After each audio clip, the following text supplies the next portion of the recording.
Dans cette courte capsule sur la valeur absolue, mon objectif est simplement de vous expliquer qu'il existe en mathématiques une fonction qui s'appelle valeur absolue et dont la particularité est de transformer n'importe quel nombre négatif en nombre positif et de conserver un nombre positif en positif. Alors, tout ce qu'elle fait, la valeur absolue, c'est qu'elle fait disparaître le négatif dans n'importe quel contexte.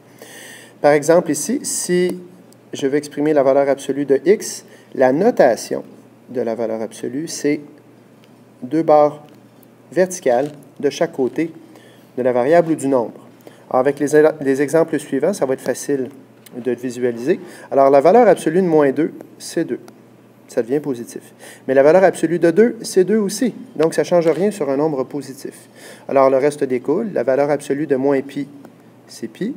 De moins 3 quarts, c'est 3 quarts. Et de 3,8, c'est 3,8. On va utiliser la valeur absolue dans 2 occasions cette année. La première, c'est dans la notion de distance, où, en fait, on va le faire d'une façon implicite. Si je dis que la distance entre 2 points, c'est strictement positif parce qu'une distance ne peut pas être négative, eh bien, si j'ai un accroissement négatif, alors, par exemple, le delta x, c'est moins 6, bien, je ne peux pas dire que la distance est de moins 6 unités, ça va être de 6. Donc, je considère que je viens de faire une fonction de valeur absolue sur le moins 6 à cause du sens ou du contexte.